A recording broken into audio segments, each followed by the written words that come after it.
Estamos transmitiendo desde una clase de nuestra materia en la Facultad de Filosofía y Letras, de Historia Social General, que está a cargo de la profesora Cristina Mateu, que está también acá presente. No sé, Cristina, si vos querés aprovechar para decir algo ahora.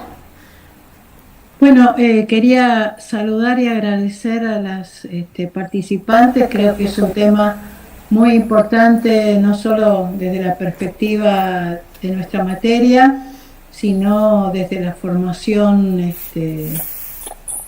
como mujeres y hombres que tratamos de transformar la sociedad, y la perspectiva de cada una de ellas me parece que nos va a ayudar a profundizar y a comprender más aún el tema y nuestro presente, ¿no? Así que les agradezco muchísimo a Alejandra, a Graciela y a Paula. Y a vos, Ana, también y a Marisabel por el esfuerzo de haber organizado la mesa. Gracias, Cristina. Muchas gracias por la invitación. Sí, totalmente, me sumo, muchas gracias a la invitación. Bueno, entonces la dejo a Marisabel, que va a hacer la introducción a la mesa, así ya arrancamos. Bueno, bienvenidas, bienvenides. La verdad es que para nosotras desde la cátedra es un orgullo grande estar haciendo esta charla. Venimos desde hace un tiempo pensando cómo abordar, introducir en los contenidos de la materia cuestiones vinculadas a pensar las formas de opresión de género y a pensar desde una perspectiva marxista el feminismo. Y bueno, durante los últimos 2 años estuvimos trabajando en esto y tratando de incorporar a la bibliografía de la materia esta perspectiva de a poquito, ¿no? Con mucha humildad y también con bastante desconocimiento, ¿no? Porque, bueno, venimos de un recorrido en el que como el conjunto de la sociedad no le dábamos la suficiente sustancia. Así que, bueno, para nosotras es un orgullo importante y un desafío empezar a pensar desde una perspectiva marxista el feminismo. Y para poder profundizar en estas cuestiones, invitamos a Graciela Tejero Coni, a Paula Varela y a Alejandra Siriza, que son compañeras que desde distintos recorridos vienen pensando la perspectiva feminista, vienen analizando, historizando y con mucho compromiso desarrollando teorías y también acalorados debates, ¿no? Porque lo que nosotros planteamos para la charla de hoy, la relación entre patriarcado y capitalismo, ha sido objeto de importantes debates. Cómo se da esa relación, si son sistemas autónomos e independientes, si no, cómo el capitalismo en su desarrollo ha hecho uso y articulado las relaciones de opresión patriarcal. Bueno, ha sido objeto todo esto de un profundo y extenso análisis y debate, no desde hace 5 o 10 años, sino desde hace mucho. Si algo hemos aprendido en este tiempo es que la verdad es que estamos aprendiendo algunas cuestiones que se vienen debatiendo hace más de 50 años, ¿no? Y que nos enteramos ahora, quienes no habíamos profundizado en esta perspectiva, de muchos análisis, estudios y cuestiones que se debaten que vienen de larga data. Así que, bueno, les agradecemos muchísimo a Graciela, a Paula y a Alejandra por poder estar en este primer espacio que abrimos desde la cátedra para empezar a profundizar y a pensar en este tema, en esta relación.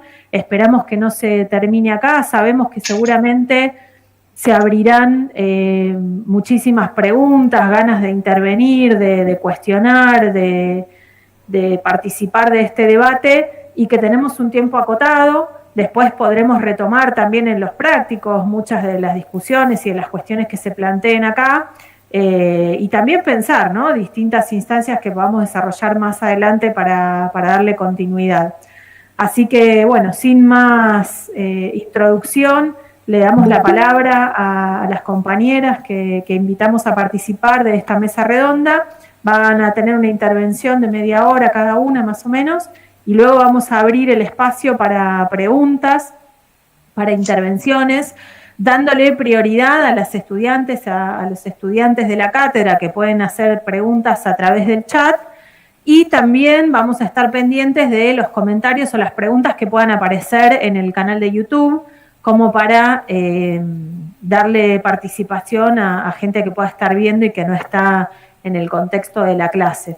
Pero bueno, vamos obviamente a priorizar a quienes están dentro del contexto de la materia para que puedan preguntar. Bueno, muchas gracias de nuevo y les damos la palabra. No sé cuál de las tres tiene ganas de arrancar, esto no lo previmos, no organizamos un orden esto está mal, ¿no? Un orden de intervención. Estamos entre amigas. Claro, ustedes seguramente ya se conocen y han participado de más de un encuentro, así que definan quién quiere arrancar. No sé si Graciela, vos que tomaste ahí la iniciativa, ¿querés empezar? ¿Te parece? No, no hay problema. Dale.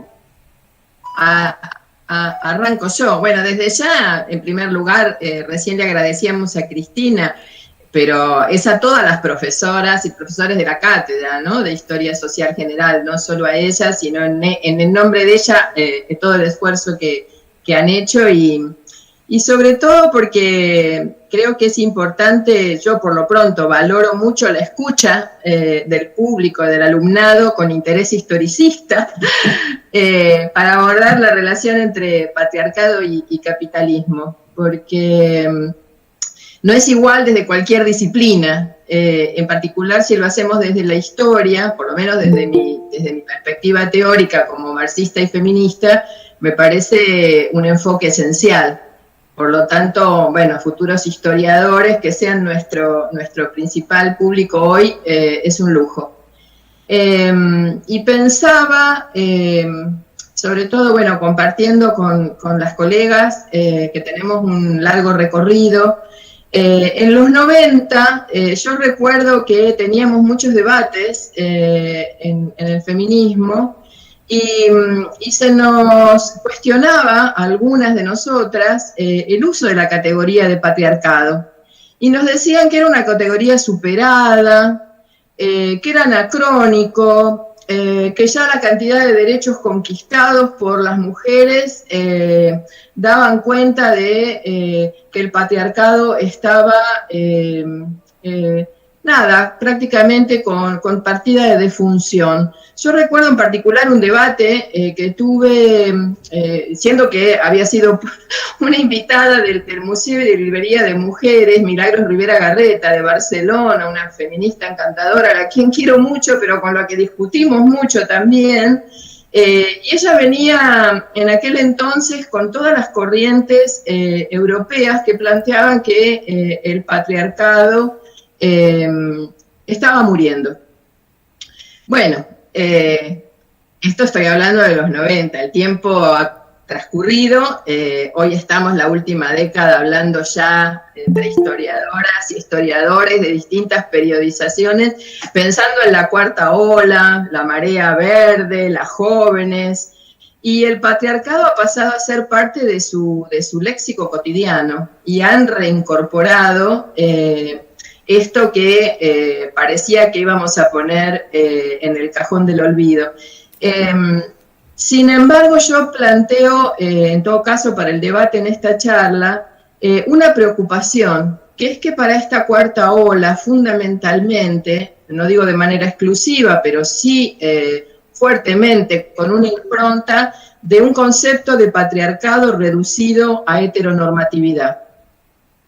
Y esto me parece, precisamente por el contexto de futuros historiadores en los que estamos, me parece que hay que estar alerta, porque sería un grave error, y por lo tanto celebro que espacios académicos y políticos, donde retomar el análisis científico, ¿no? Considerando los grandes aportes que ha hecho la antropología y la historia, particularmente desde la segunda mitad del siglo XX, para hablar de patriarcado como un sistema mucho más complejo que la simple heteronormatividad a la que lamentablemente en algunos discursos hoy día se lo reduce. Pero para entender al patriarcado como sistema, en este caso, digamos, yo como marxista adhiero a esta idea de sistema funcional con todas las formaciones económico-sociales, no solo el capitalismo. Por lo tanto, me parece que para poder entender esta funcionalidad entre patriarcado y formas de explotación, es irremediable recurrir al marxismo como método. Pese a que muchas corrientes feministas siguen aún opinando al día de hoy que Marx y Engels no ofrecieron herramientas explicativas sobre la opresión histórica, ¿no?, que sufrimos las mujeres. Desde ese punto de vista me parece, también un lujo el poder estar expresándome frente a tantas alumnos y alumnas en la reivindicación de este método científico. Las premisas básicas, precisamente que el marxismo ha dado como forma explicativa, tiene que ver con un análisis que tiene más de 100 años, ¿no? Y que es la esencia del método marxista, que es la relación entre producción y reproducción humana. Esto me parece que fue retomado en su momento por aquellas viejitas que éramos de la segunda ola, por allá por los 60, 70, de muchas feministas marxistas que tomaron esta guía para el análisis de la opresión y que lamentablemente fue abandonando su lugar de privilegio, digamos, o de hegemonía explicativa. Estas relaciones de producción y reproducción ya están planteadas por Marx y Engels en 1845 en la ideología alemana. Y casi 40 años después las vuelve a poner en evidencia como base de su criterio analítico el propio Engels en el testamento de Marx, que es el origen de la familia, la propiedad privada y el Estado. Por lo tanto, no hay ningún debate posible entre el Marx joven y el Marx viejo, con el que también se intentó desviar la posibilidad de que este análisis tuviera un carácter explicativo más global. Por el poco tiempo que tenemos para el debate, me parece esencial, por lo menos en mi intervención, traerles porque alude a la concepción de lo humano, que tiene que ver con una concepción integral, dirían los chicos un combo indivisible, que es la concepción biopsicosocial de todos los fenómenos, en el que si unilateralizás alguno de esos aspectos, no se llega a ninguna explicación. Por lo tanto, lo humano tiene tanto de biológico como de psicológico y de social, y uno va precisamente siéndole objeto y funcional al otro. Este método de análisis es el que permite desentrañar el origen del patriarcado y darle este carácter histórico funcional alrededor del desarrollo de la correspondencia entre el desarrollo productivo y las transformaciones vinculares entre los sexos. Yo me voy a permitir, porque no es común que lo hagan, no lo sé si lo tienen en la bibliografía, pero a cuenta de ser reiterativa, voy a citar al propio Marx y Engels sobre las premisas de la historia. Cuando en la ideología alemana ellos dicen que para vivir hace falta comer, beber, alojarse bajo un techo, vestirse y algunas cosas más. Por consiguiente, la producción de la vida material misma, lo mismo hoy que hace miles de años, necesita cumplir todos los días y a todas horas, y esto supondrá siempre necesariamente la actividad de la producción. Y eso es lo que nos caracteriza como especie, ¿no? El generar el trabajo que genera cultura y que el dominio de la naturaleza es lo que nos caracteriza. La segunda es que la satisfacción de esta primera necesidad de inmediatez, la acción de satisfacerla y la adquisición del instrumento necesario para ello, conduce a nuevas necesidades. Y ahí viene toda la complejidad desde los orígenes mismos del proceso de hominización hasta la compleja civilización que hoy vivimos. Y finalmente la tercera, dice el texto, interviene de antemano en el desarrollo histórico y hace que los hombres se renueven diariamente su propia vida y comienza al mismo tiempo a crear a otros hombres, a procrear. Es la relación entre los hombres y las mujeres. Lo extraordinario para este momento histórico de análisis de 1845, es que el texto continúa, y a esto lo llamo a la reflexión, dice, estos tres aspectos de la actividad social no deben considerarse tres fases distintas, sino esencialmente como eso, como tres aspectos que han existido desde el principio de la historia y desde el primer hombre y que todavía hoy siguen rigiendo la historia. La producción de la vida, tanto de la propia en el trabajo como la de la ajena en la procreación, se manifiesta inmediatamente como una doble relación. De una parte como una relación natural y de otra como una relación social.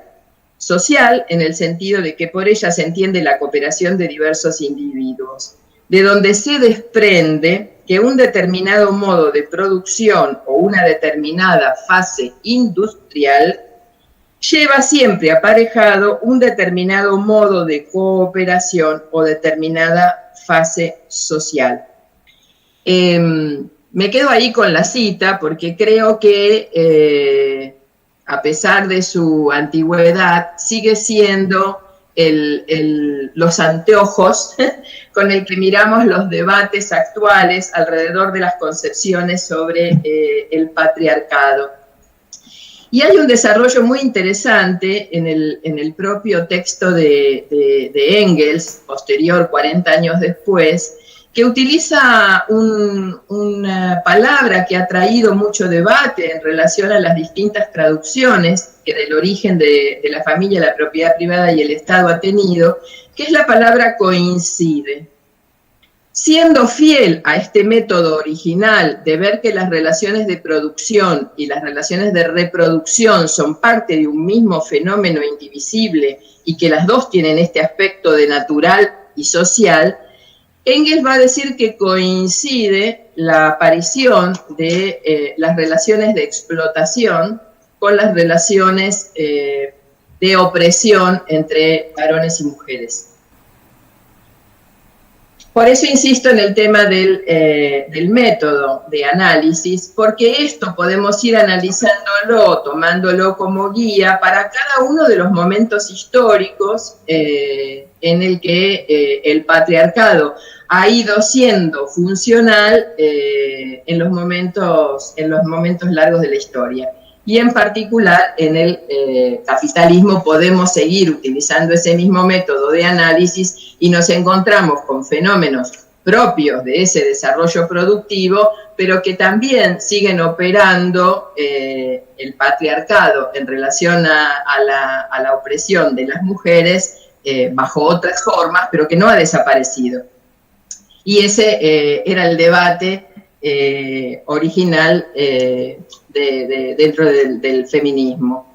El patriarcado, así como la explotación, en términos de sistemas de modos de producción particulares, como han estado ustedes estudiando en cada uno de los momentos históricos, siempre hace al control de los cuerpos. En un caso de explotación y transformado después en un antagonismo de clase, y en el caso del control del cuerpo de las mujeres, transformado en sistema patriarcal de opresión. Me parece que para seguir con esta misma guía de ver cómo es esa relación, es importante ver que no solo coincide el antagonismo de clase con el antagonismo entre los sexos en un determinado momento histórico, sino que nace el patriarcado como sistema junto con el Estado.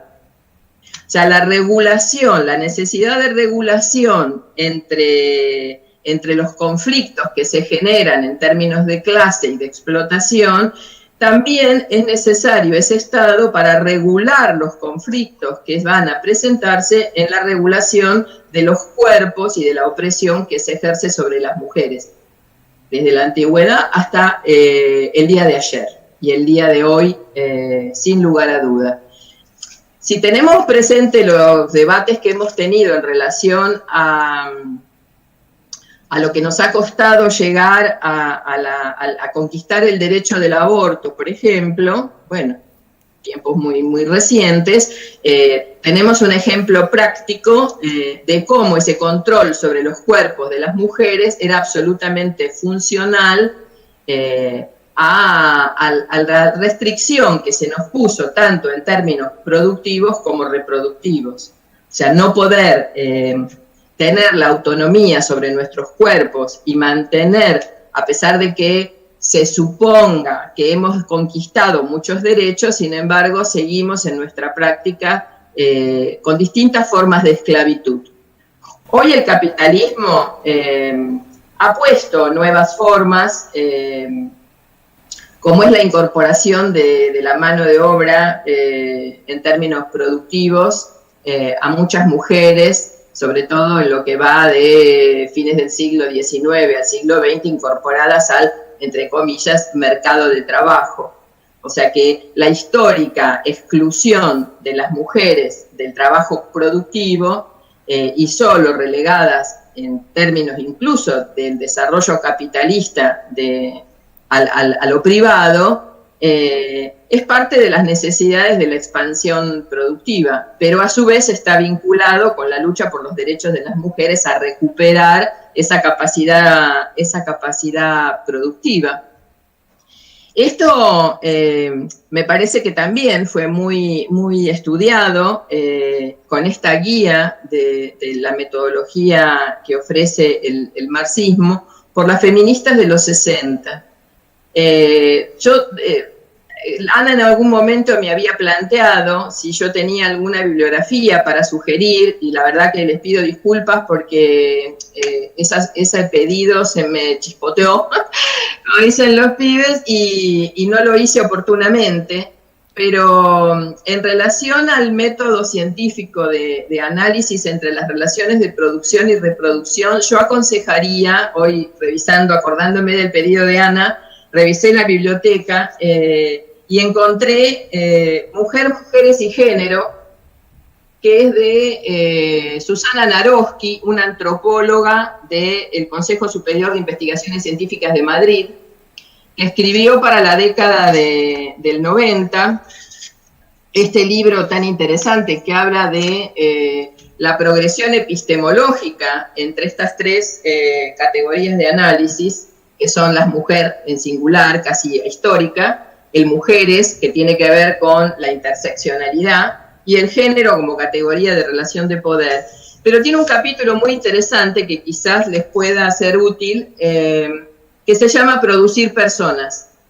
Y entonces vincula claramente esta metodología, y ella se define como feminista materialista, precisamente la relación entre producir productos, entre comillas, mercancía y todo lo que ustedes están viendo, y la producción de personas, como parte de lo que ella caracteriza, que es el trabajo de la procreación, ¿no? La procreación como un trabajo más.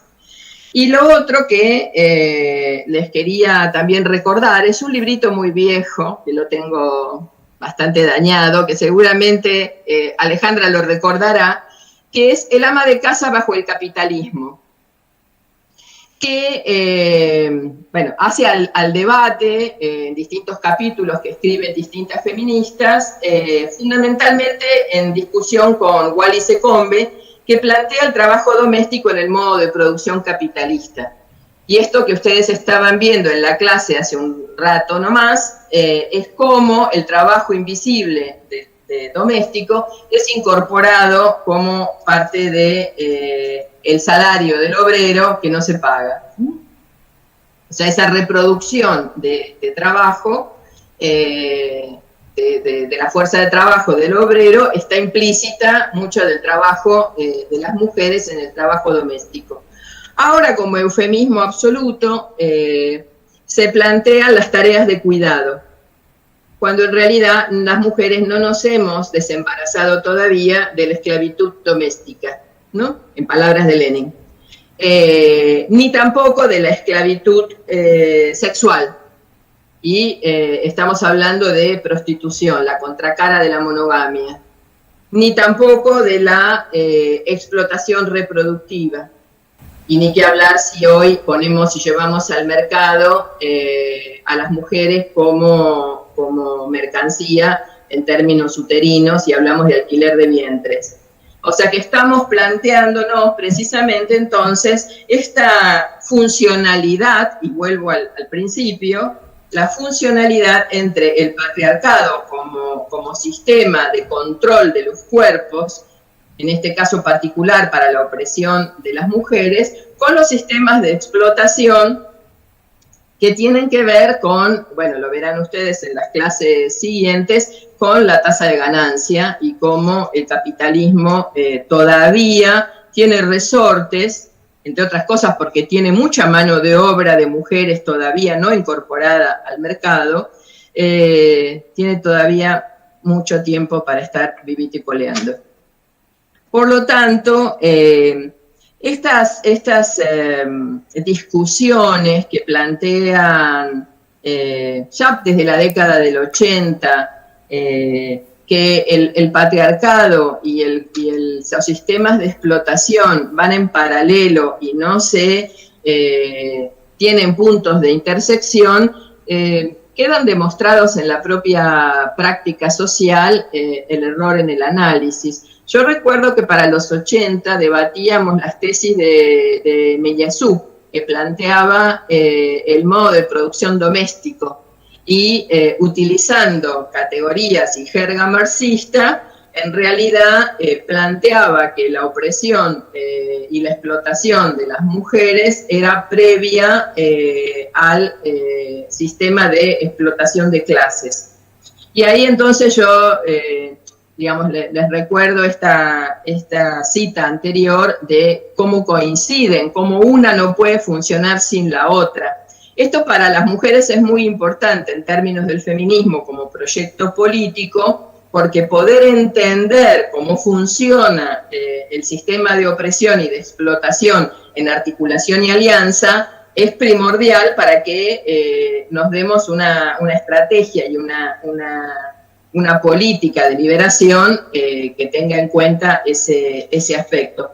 Por lo tanto, reducir y plantearnos qué es primero, qué es después, sería un error analítico que nos lleva a errores políticos.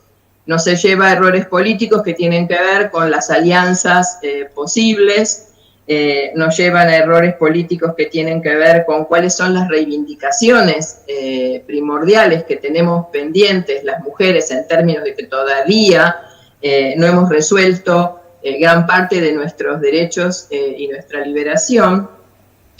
Y también un debate con la izquierda, debo decirlo, porque la izquierda muy conservadora siempre nos ha planteado que el problema iba a ser resuelto con la revolución social en términos de clase. Y esto también es un error de unilateralidad, porque al no ver esta funcionalidad entre la explotación y la opresión, entre el patriarcado y la formación económica social, hace que no se tengan políticas a lo mejor acertadas. Bueno, ahora el feminismo, lo pongo entre comillas, está haciendo moda y está siendo tomado por todos los discursos. Yo no sé con qué grado de profundidad y entendimiento en relación a lo que significan como proyecto político de transformación social verdaderamente. Por esto también es el debate con una corriente de feminismo liberal que puede plantearse la liberación de las mujeres sin cuestionar la explotación. O sea que tanto por izquierda o por derecha, si no se entiende verdaderamente cuál es el proceso histórico, por eso me alegraba que tuviéramos este público privilegiado, no se entiende ese proceso histórico por el cual, digamos, dónde están las causas de nuestra situación de opresión y explotación, difícilmente las podremos transformar.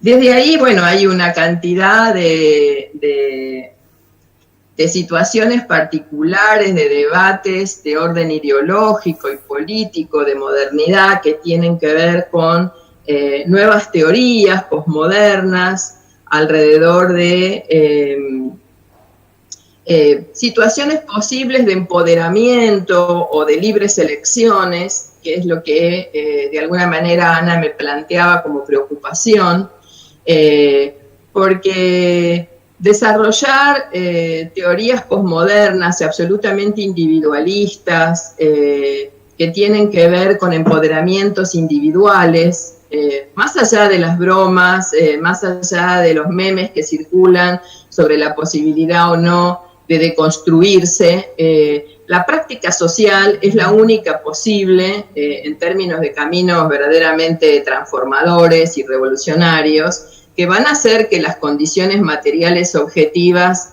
cambien. No cambian las relaciones cuando precisamente no han sido voluntariamente adquiridas tampoco. Por lo tanto, es mucho más complejo este desarme, digamos así, del sistema en su conjunto si no se lo comprende. Por lo tanto, creo que los considero verdaderamente mitos, tanto el empoderamiento individual por fuera de la práctica social histórica, como la posible libre elección. Las mujeres no estamos en condición de libertad como para hacer libres elecciones. Estamos absolutamente condicionadas precisamente por el sistema patriarcal y capitalista que todavía está, como les dije recién, vivito y coleando. Por lo tanto, los condicionamientos objetivos que las mujeres tenemos para hacer esas elecciones son absolutamente idealistas. No podemos elegir, hay cuestiones que no se pueden elegir. No se puede elegir la clase social en la que uno nace y se desarrolla. Esto solo sucede en las telenovelas de la década del 60. En la realidad no se elige.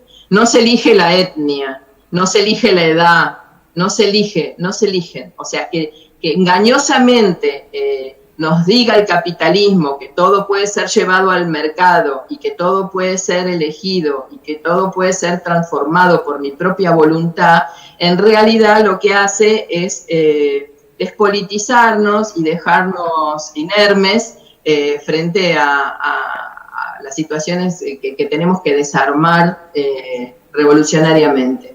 Así que bueno, no sé si estoy en tiempo. Decime vos, Ana, cómo voy. O no. María Isabel.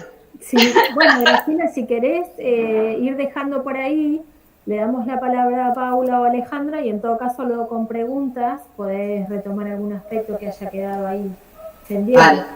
Bueno, porque estoy viendo que son las 7:30 pasadas, claro, y ya media hora estuvo ahí. Yo, perdón, no estoy siguiendo el tiempo, así que no estoy cumpliendo mi rol de moderadora. Estoy preocupada porque todo esto esté ocurriendo en simultáneo a través del YouTube. Así que disculpen que estoy prestando atención a otra cuestión. Así que no estaba siguiendo los tiempos. Bueno, gracias, Graciela. No sé, es Paula, ¿querés decir vos? Sí, no hay tema. Dale. Sí. Bueno, también agradecer a la cátedra, a todas las compañeras y los compañeros de la cátedra y particularmente al esfuerzo de María Isabel de hacer la coordinación de todo esto y Y bueno, y lograr sentarnos aquí. Para mí es un placer compartir la mesa con Graciela y con Alejandra. Así que, pero tengo una mala noticia, soy socióloga. Así que en casa de historiadores, con ustedes una socióloga, ya sé que van a desinfectar la pantalla. No quiero memes, no quiero estar en esas páginas terribles en las que dicen cosas terribles de nosotros. Pero así que voy a tratar de abordar este temón sobre capitalismo y patriarcado desde el palo desde el que vengo y desde el tipo de trabajo que desarrollamos, y que por supuesto no es en absoluto un trabajo individual, sino que es un trabajo en equipo. Así que muchas de las cosas que yo voy a plantear acá son cosas que tienen que ver con discusiones colectivas del equipo de la Universidad de Buenos Aires, la carrera de Sociología y del CONICET. Así que yo me hago responsable de todas las cosas que estén mal, y todo el resto es producto de ya bastante tiempo de laburo conjunto. Y bueno, como buena socióloga voy a empezar por la actualidad. Y por una característica del actual movimiento de mujeres, del nuevo movimiento de mujeres, nueva ola feminista, que creo que es una característica muy importante en relación a esta pregunta sobre capitalismo y patriarcado, que es el hecho de que la instancia de articulación de este movimiento a nivel internacional es el Paro Internacional de Mujeres. ¿Sí? Y como ustedes sabrán, porque aparte muchos de ustedes y muchas de ustedes seguramente son activistas y han participado de las muchas marchas multitudinarias y siguen las noticias internacionales sobre el movimiento de mujeres, en buena medida el Paro Internacional de Mujeres tiene algún origen acá, en Argentina, en nuestro movimiento de 2015 en adelante, Ni Una Menos, y tiene también un origen en el Paro Nacional de Mujeres de Polonia en el 2016. ¿Sí? Uno podría decir un poco arbitrariamente, como siempre, que ahí hay dos mojones a partir de los cuales se monta el Paro Internacional de Mujeres, y en 2017, 8 de marzo del 2017, es el primer Paro Internacional de Mujeres, ya con una participación de 35 países en la organización, 55 en las manifestaciones, y ya para 2018 eso estalla y estamos hablando de un paro internacional que convoca a la participación de 170 países, digo, para tener la envergadura. ¿Sí? Ante esto, me parece lo mínimo que uno puede preguntar es, ¿por qué el paro? ¿No? Porque, como diría el bueno Charles Tilly, mirá que hay repertorio de protesta como para elegir, ¿no? Y sin embargo, lo que se configuró como la instancia de articulación a nivel internacional del movimiento es un paro, es decir, una protesta histórica del movimiento obrero. Vaya así, el propio movimiento nos pone sobre la mesa alguna forma de articulación entre clase y género, o alguna forma de articulación entre la pregunta por capitalismo y patriarcado. Bien, ante esa pregunta, ¿por qué el paro y no otra forma de protesta que podría ser tranquilamente la articulación de este movimiento? Yo quiero plantear acá una serie de hipótesis a partir de las cuales quiero ir haciendo el recorrido de la articulación entre patriarcado y capitalismo. Y la hipótesis central es que el paro aparece como la instancia de articulación de este actual, en desarrollo masivo, movimiento de mujeres, por la centralidad que tiene el trabajo que hacemos las mujeres en el capitalismo contemporáneo, y por la centralidad de las mujeres en lo que otro sociólogo, Ricardo Antunes, brasileño, llama la clase que vive del trabajo. Es decir, lo que yo quiero traer acá es que una posible explicación de por qué el paro es la instancia de articulación del movimiento es por una doble centralidad. Por un lado, la centralidad del trabajo que hacemos las mujeres en la sociedad capitalista contemporánea. Por otro lado, la centralidad de las mujeres en la clase trabajadora o la clase que vive del trabajo. Eso nos lleva a qué queremos, digamos, de qué hablamos cuando decimos, bueno, vamos a tomar por buena la hipótesis. Bien, tomémosla por buena. ¿De qué hablamos con la centralidad del trabajo que hacemos las mujeres en la sociedad capitalista contemporánea? Y ahí me voy a referir a algo que planteó Graciela, y que efectivamente fue un debate central, y es el trabajo de reproducción social. Yo acabo de hacer un paréntesis, lo voy a retomar después, pero yo adrede y con énfasis quiero hablar de trabajo de reproducción social y no de trabajo de cuidados. ¿Sí? Por cosas que planteó Graciela y a las cuales yo les quiero agregar algunas cosas. Yo quiero hablar de trabajo de reproducción social. Bien, ¿qué es el trabajo de reproducción social? Bueno, es el trabajo de producir y reproducir la fuerza de trabajo. ¿Sí? Es decir, todas las tareas que incluyen desde el parto en adelante, desde la gestación y el parto en adelante, todo lo que, por ejemplo, implica la reproducción generacional de esa fuerza de trabajo, es decir, el mantenimiento de esa fuerza de trabajo para que pueda llegar a lo que se llama el punto de la producción o el lugar de la producción o el ámbito de la producción, es decir, que haya efectivamente esa mercancía tan particular de la que hablaba Marx, tan única de la que hablaba Marx, que se llama mercancía fuerza de trabajo y que tiene nada más y nada menos que la particularidad de producir más valor que sí mismo. Un detalle. Ese es un detalle que al capital le interesa particularmente, o básicamente es lo que le interesa. Entonces, a eso llamamos trabajo de reproducción social.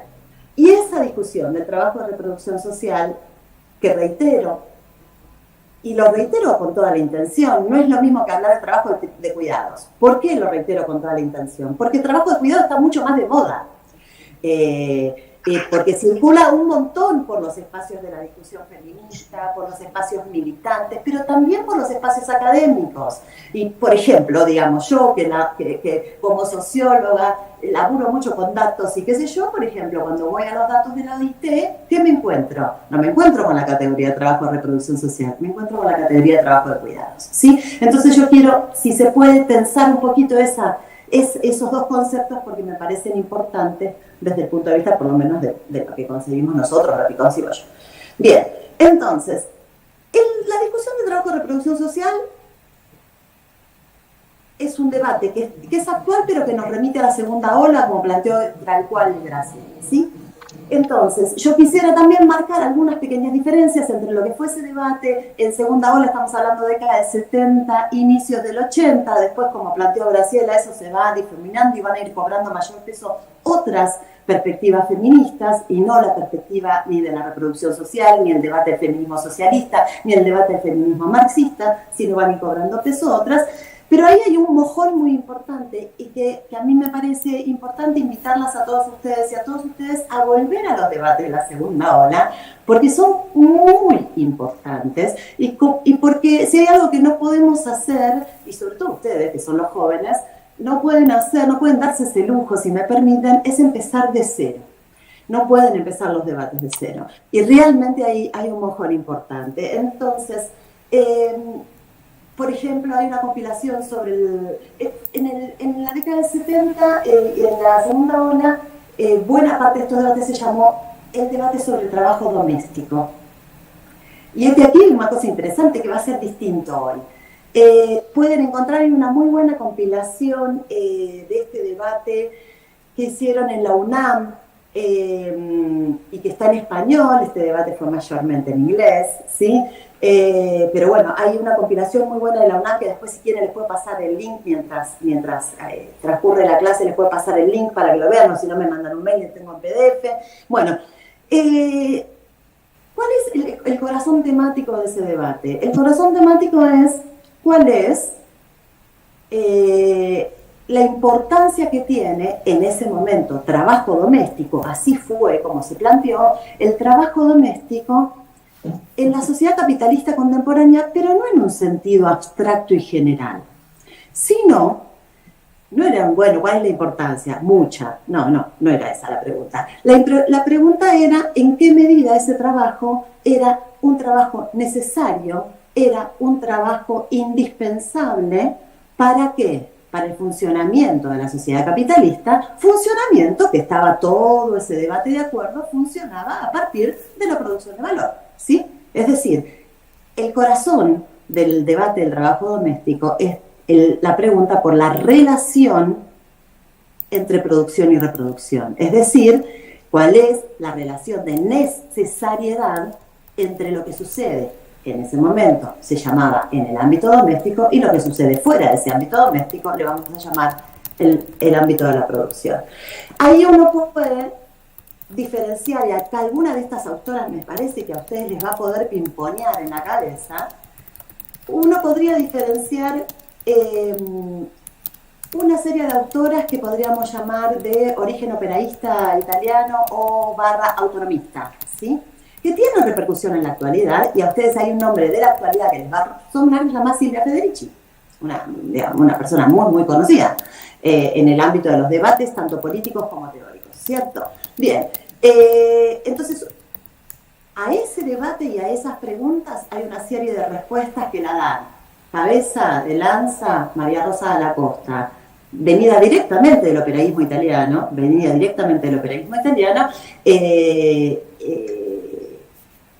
y venida del ámbito político y de la discusión teórica de Mario Tronti, de la idea de fábrica social de Mario Tronti. Es decir, si ustedes quisieran ir por ese camino, tienen que ir hacia Mario Tronti, ¿sí? No tanto hacia Negri, hacia Toni Negri, sino más bien hacia Mario Tronti, claro.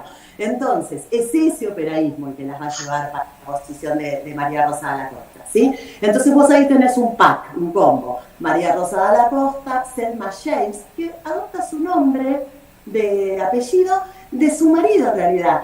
Alguien que ustedes seguramente conocen, C.L.R. James, el escritor de Los Jacobinos Negros, Bocato di Cardinale, del libro de Historia de la Revolución Haitiana. Bien, entonces vos tenés el combo, María Rosa Dalla Costa, Selma James, Leopoldina Fortunati, que junto con una jovencísima Silvia Federici, es decir, estamos hablando hace 50 años, ¿cierto? Van a escribir lo que en el texto de Leopoldina Fortunati se llama El arcano de la reproducción, y que después va a ir mutando a el famoso libro de Federici, El Calibán y la bruja, ¿sí? Bien, respuesta al problema de la reproducción social, que en ese momento, reitero, se planteó como debate del trabajo doméstico, del ala autonomista operaísta.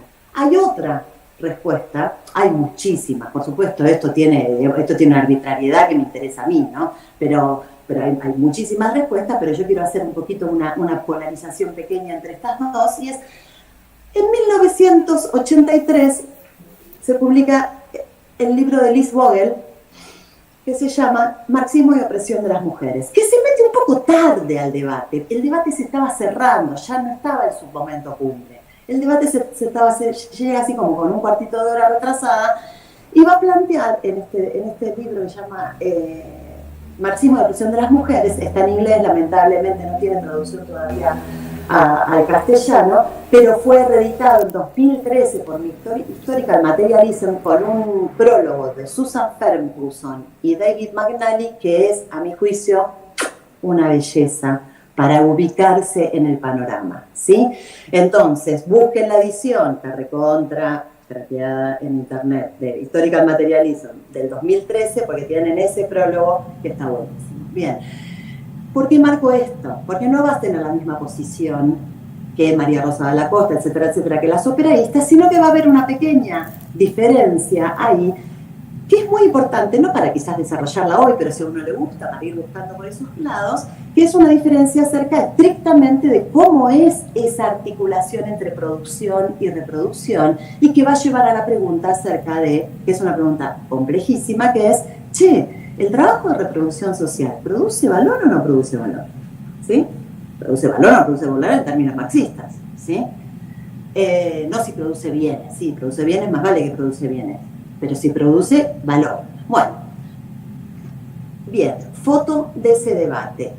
A mí me parece muy importante volver ahí, ¿por qué? Porque hay puntos en común entre las distintas posiciones, incluso en estas que acabo de señalar, que creo que están muy relacionados con algo que planteaba Graciela y que creo que son importantes. Uno, el primer punto en común, que no va a ser punto de debate, sino que va a ser acuerdo, es esta idea de sostener una teoría unitaria versus teorías dualistas. Es decir, la búsqueda incansable de encontrar una explicación unitaria que no disocie las dos opresiones, que no disocie la opresión de género y la opresión de clase, que no la transforme en sistemas paralelos, que no plantee, por ejemplo, un sistema de producción doméstico y un sistema de producción de bienes capitalistas, y entonces distintos sujetos oprimidos en cada uno, en el doméstico las mujeres, en el capitalista los obreros. Bueno, uno de los puntos comunes en este debate va a ser ir contra las posiciones dualistas en sus múltiples formas, porque va a haber posiciones dualistas materialistas y va a haber posiciones dualistas no materialistas, es decir, que hay un sistema de opresión de tipo ideológico, cultural, que eso es el patriarcado, y hay otro sistema de opresión material económico, que es el capitalismo. Entonces, punto en común, ir contra las teorías dualistas. Segundo punto en común, que en realidad se deriva del anterior, y que también lo mencionaba Graciela, es que si uno comprende la opresión de género como una parte necesaria, no aleatoria, no azarosa, sino necesaria de la explotación de clase, no le queda otra que llegar a la conclusión de que para poder liberar a las mujeres de la opresión hay que acabar con el capitalismo. Después uno puede entrar en el debate eterno o no eterno, quizás no necesariamente tiene que ser eterno, de cómo acabamos con el capitalismo, ¿sí? Apasionado para militantes y para teóricos también.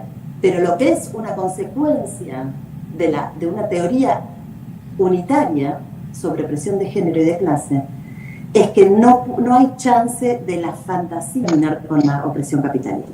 Esos son los dos grandes puntos de acuerdo del debate, y después va a haber puntos, lamentablemente solamente en inglés todavía, mujeres y trabajo, España, con lo cual ya va a ir apareciendo por ahí, por internet, y lo vamos a poder tener, que no me escuchen. Rusa, de origen italiano, pero le tira muchos centros a la teoría de la reproducción social, que es Nancy Fraser, ¿sí? Pero yo la dejaría como en un casillero amigo, pero distinto. Lo que estaba planteando era eso, que había unas ciertas diferencias que a mí me parecían importantes señalar. Y la central es que, a diferencia de lo que sucedió en la década del 70, segunda ola, no se considera el trabajo de reproducción social como idéntico al trabajo doméstico, aquello que se lleva a cabo en el ámbito del hogar, sino que se considera el trabajo de reproducción social como todas esas tareas que son necesarias para la producción y reproducción de la fuerza de trabajo, sean remuneradas o no. Es decir, ¿de qué estamos hablando? Por ejemplo, tarea de reproducción social no remunerada en el ámbito del hogar, decís, el famoso trabajo doméstico que llevamos adelante muy mayoritariamente las mujeres en el ámbito del hogar, pero también formas de trabajo de reproducción social remuneradas en distintos ámbitos. Por ejemplo, el trabajo doméstico remunerado, ¿sí? Las trabajadoras de casas particulares, ¿sí? Es decir, una forma de remuneración que a su vez tiene las más altas tasas de informalidad del mercado de trabajo, ¿sí? Las formas de trabajo de reproducción social que se llevan adelante en las instituciones públicas, lo que quedan de las instituciones públicas que llevan adelante este trabajo, me estoy refiriendo a los geriátricos, me estoy refiriendo a los jardines maternales, a las instituciones educativas, es decir, todas aquellas tareas que forman fuerza de trabajo o que mantienen fuerza de trabajo, que por ejemplo ya se ha ido también o ya ha sido expulsada del mercado de trabajo, y todas las instituciones privadas que también llevan adelante ese tipo de trabajos.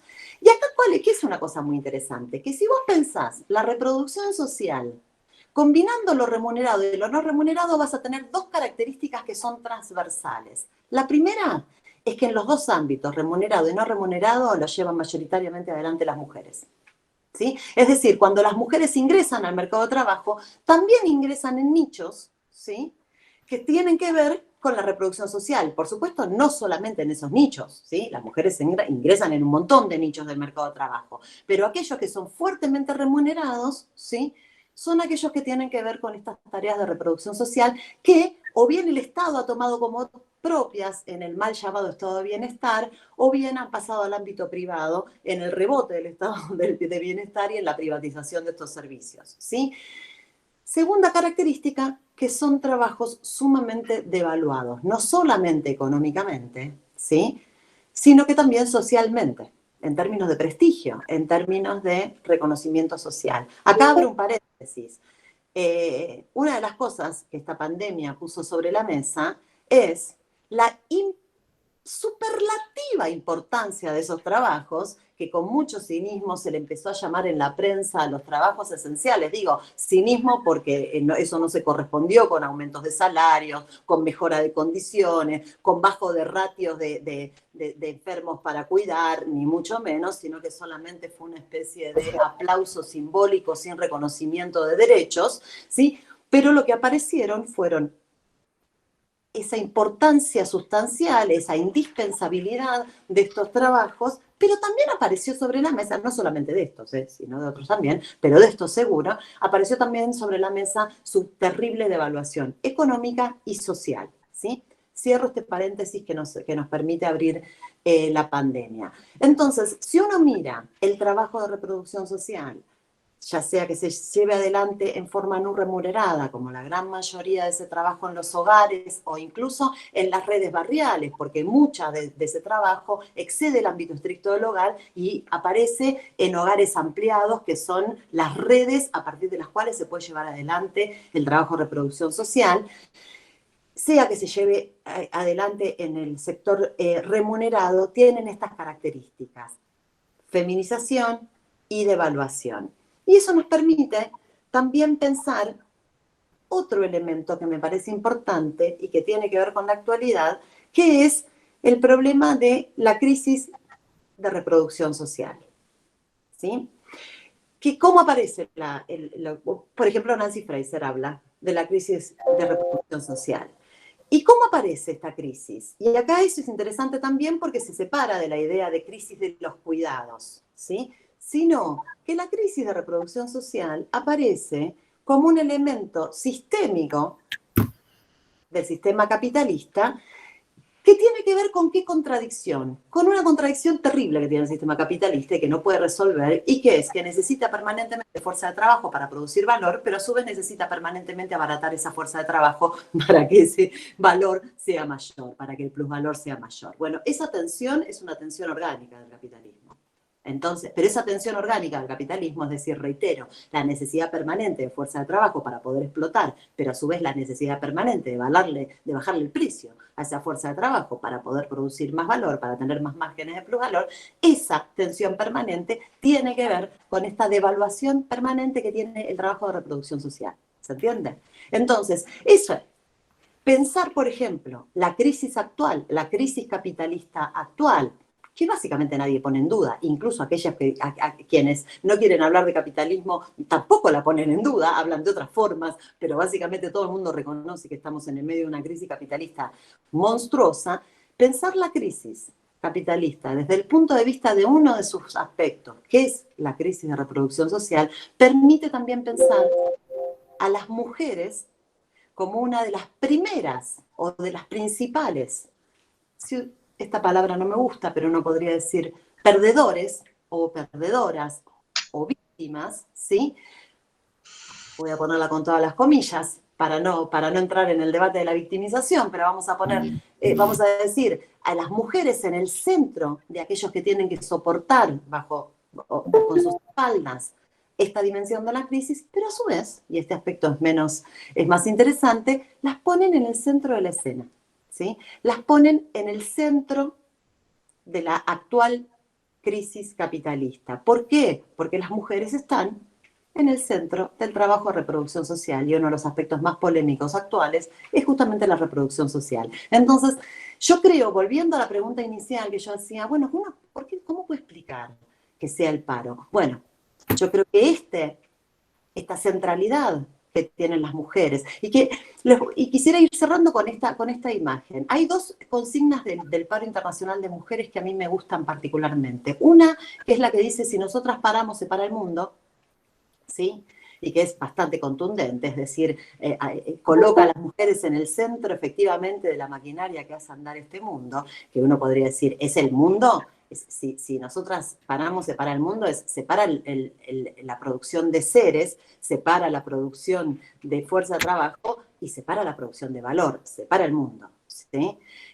Y otra frase que me gusta mucho, de las consignas que me gustan mucho, es si nuestros cuerpos no valen, haciendo referencia a no tener derecho a nuestra propia reproducción, a la decisión sobre nuestra gestación, sobre la gestación de las futuras generaciones, y también haciendo referencia a si nuestro cuerpo vale en el sentido de los femicidios, es decir, si nuestro cuerpo no vale, produzcan sin nosotras, me parece que esa frase también concentra la importancia que tiene el carácter de las mujeres como trabajadoras y como protagonistas de la reproducción social en tanto pilar fundamental del funcionamiento del sistema capitalista en su conjunto. Entonces, creo e invito a todo el mundo a volver sobre esa discusión de la reproducción social, a visitarla en su versión de la década del 70, de la segunda ola, a visitarla en cómo se está recreando ahora, también con aspectos. Y los invito y las invito a ir más por el camino de la reproducción social que de los cuidados, y con esto cierro, porque creo que en la discusión sobre los cuidados hay una trampa que está flotando permanentemente, que es la de la romantización del cuidado. Y hay que huir como de la peste, porque eso significaría un retroceso brutal en los debates del movimiento de mujeres, de los movimientos de mujeres y de los feminismos. Y el aspecto del cuidado aparece como efectivamente, bueno, ¿quién no quiere ser una cuidadora? ¿Quién no quiere cuidar la vida? O esta idea de que las mujeres sostenemos la vida.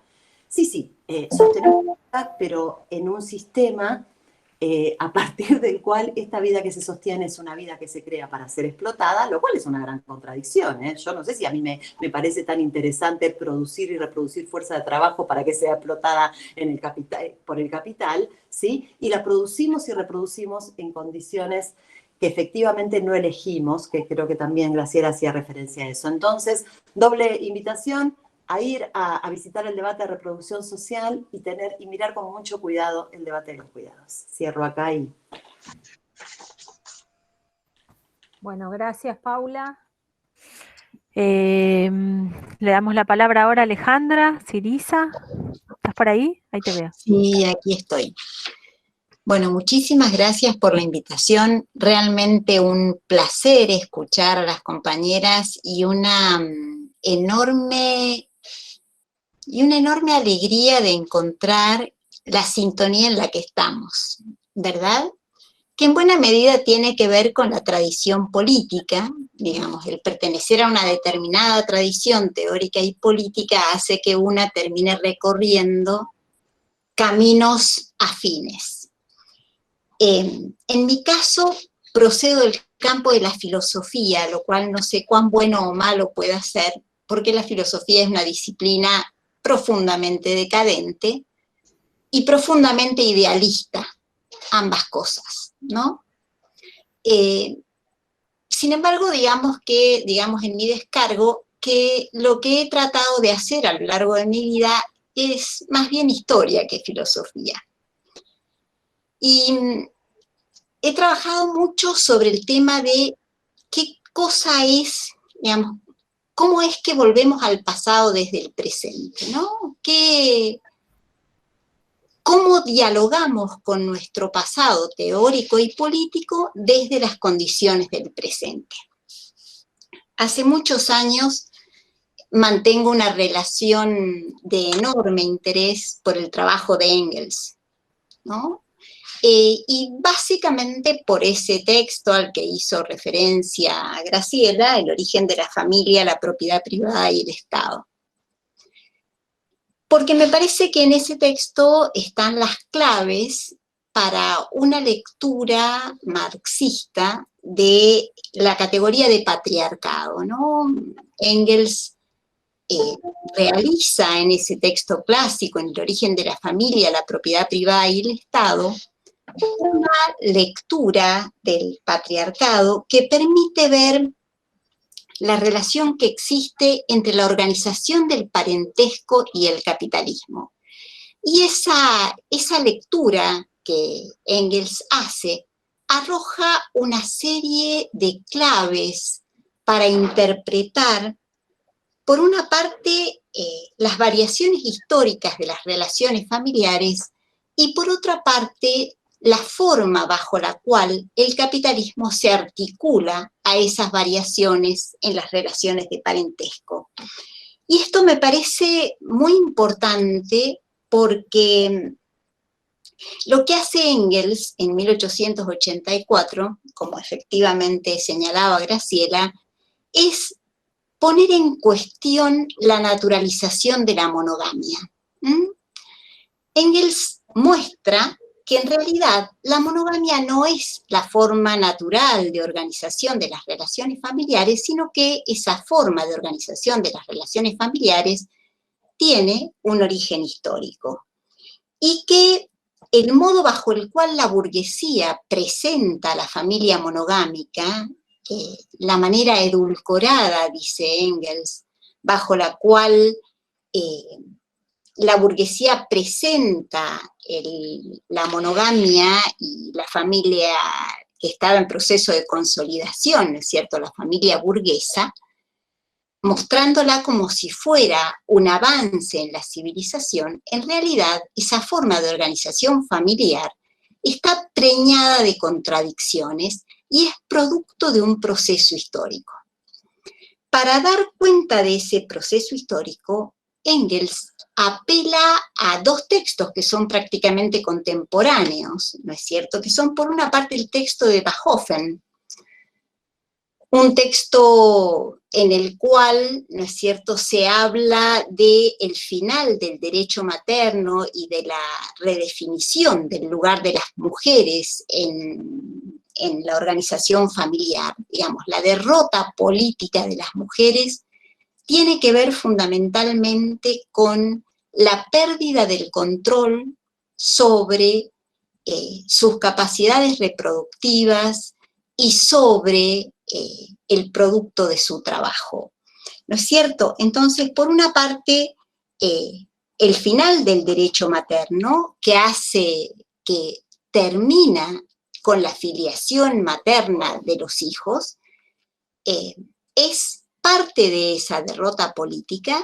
y al mismo tiempo la familia monogámica presentada y el individualismo afectivo presentado como un gran triunfo, no es sino producto de un proceso histórico, para lo cual Engels, tras los pasos de Marx había tomado una serie de notas sobre un texto de Morgan, Sociedades Antiguas, a partir del cual se muestra, ¿no es cierto?, que el nacimiento de la monogamia tiene que ver con la disolución de las formas comunales de la vida, digamos, con un momento en el cual las sociedades empiezan a producir excedentes y la producción de bienes de uso se devalúa frente a la posibilidad de acumulación por parte de los varones que toman el control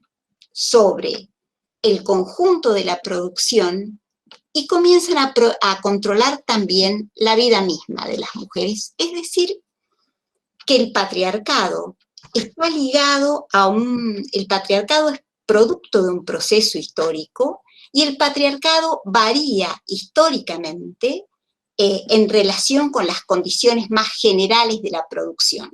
Esto está ligado también al modo bajo el cual Engels retoma las afirmaciones hechas por él y por su compañero de toda la vida, ¿no es cierto?, por Marx, en la ideología alemana. Un texto al que hace referencia diciendo que fue un texto que Engels y Marx decidieron no publicar y que se publica en realidad solo tardíamente, y un texto en el cual Engels y Marx muestran que la primera forma de división del trabajo es la división sexual del trabajo. Esto es muy importante porque, digamos que la división social y su articulación con la división sexual del trabajo son las que van a ir determinando el lugar de las mujeres, tanto en el proceso de reproducción como en el proceso de producción. Esta intervención de Engels en el origen de la familia, la propiedad privada y el Estado, esta operación teórica y política de ligar el proceso de reproducción de la vida a las condiciones históricas, materiales, variables de existencia, el ligar el proceso de producción y el proceso de reproducción es una de las claves interpretativas del marxismo en relación al lugar de las mujeres.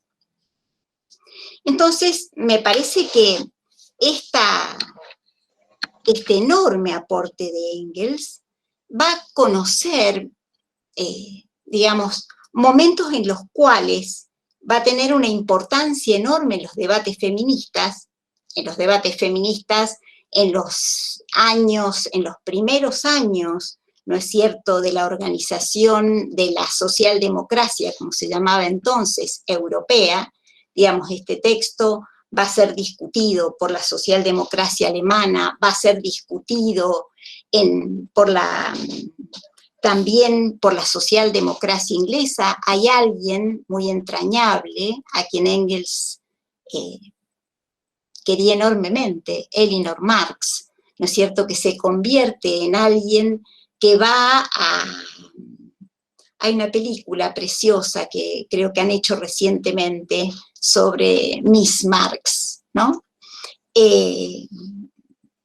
Entonces, esa discusión acerca de la relación entre producción y reproducción, acerca del lugar de las mujeres en la sociedad, acerca de los efectos que sobre las mujeres tiene la individualización, que forman parte de debates que son centrales en la organización política del proletariado a fines del siglo XIX, inicios del siglo XX. Son debates que van a tomar tanto la socialdemocracia alemana como, ni más ni menos que Rosa Luxemburg y Clara Zetkin, que van a ser en ese sentido herederas legítimas de Engels. Entonces, ¿cuáles son, me parece a mí, los problemas que plantea Engels en el origen de la familia, la propiedad privada y el Estado? Por una parte, una crítica de la organización familiar propia de la burguesía y una crítica de la forma contrato como la forma privilegiada de organización de esas relaciones familiares. Porque Engels compara, de una manera que a mí me parece muy interesante y que tiene muchísimo que ver con los debates del presente, el contrato matrimonial con el contrato de trabajo. De la misma manera que los trabajadores no tienen otra cosa que vender que su fuerza de trabajo, las mujeres no tienen otra cosa que perder, devaluada su propia producción, devaluada la producción de bienes de uso, y convertida la producción de mercancías en la clave, ¿no es cierto?, de la producción social, eso deja a las mujeres en condiciones de venderse en carácter de, como decía Graciela más temprano, prostitutas públicas o privadas. Esta crítica del contractualismo que hace Engels, esta crítica del individualismo que hace Engels, son asuntos muy importantes en este momento histórico, porque plantea cuál es el futuro de la forma de organización de parentesco en este momento de crisis capitalista tan aguda. ¿Es posible sostener la forma de organización de familia nuclear? ¿Es posible que esa forma que fue funcional a un momento histórico del capitalismo, el capitalismo de fines del siglo XIX, de hecho de lo que hablaba Engels, era ni más ni menos que de la imposición de un modelo de organización familiar que tuvo una serie de correlatos en el campo cultural y en el campo político. En el campo cultural a través de la aparición de una serie de novelas románticas que fueron construyendo el relato de la familia monogámica como producto de la libre elección de las mujeres y el amor romántico convertido en el actor estelar, digamos, de esa forma de organización familiar. Lo que dice Engels es que no se trata de un problema de amor romántico, sino que se trata de una forma de organización de las relaciones familiares que tiene que ver con la división sexual del trabajo y que tiene que ver con privatizar el proceso de reproducción de la vida para que el trabajador llegue limpio y bien comido para ser explotado por el capital. Entonces, fíjense ustedes que ese texto, que durante muchísimo tiempo fue considerado un texto casi una antigüedad, digamos que quienes pertenecemos a la vieja guardia, ¿no es cierto?, sí leímos El origen de la familia, la propiedad privada y el Estado, como leímos a Alexandra Kollontai, ¿no es cierto? Pero durante muchísimo tiempo, digamos, sobre todo en los 80, el texto dejó de ser leído y apareció como el gran reemplazo de la categoría de patriarcado, la idea de género como relaciones de poder. Es más, hay un texto más que conocido en el campo de la historia, ¿no es cierto?, que es un texto de John Scott, que se llama La categoría de género como categoría de análisis, no me acuerdo exactamente del título, pero debe ser uno de los textos más citados en el campo de la historia, y no solamente en el campo de la historia, sino en el campo de los estudios de género. Y lo que hace en ese texto John Scott es descalificar absolutamente la utilización de la categoría de patriarcado por su carácter ahistórico. Entonces, el texto cayó en una especie de olvido para aparecer alrededor de mediados de los años 80, para aparecer citado, aunque no específicamente trabajado, un texto de los años 80, que es un texto más que conocido, el texto de Heidi Hartman, sobre el matrimonio infeliz entre feminismo y marxismo, que es un texto muy importante y que es un texto que va a plantear esto que Paula señalaba, ¿no es cierto?, de, por una parte, ¿no es cierto?, la opresión capitalista y por otra parte la opresión hacia las mujeres, la teoría del doble sistema de opresión, por una parte capitalismo y por otra parte patriarcado, lo cual tiene consecuencias, digamos, consecuencias políticas, ¿no?, consecuencias en la forma bajo la cual se piensa la organización política de las feministas.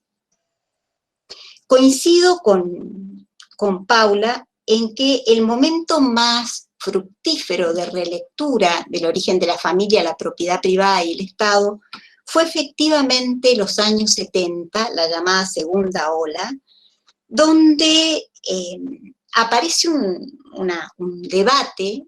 No es solamente el marxismo el que ha utilizado la categoría de patriarcado, digamos, hay múltiples usos de la categoría de patriarcado. Uno de esos usos es el uso que llevan a cabo las feministas denominadas radicals, que consideran el patriarcado como un sistema a través del cual el conjunto de los hombres explota al conjunto, más que explota, domina y controla al conjunto de las mujeres.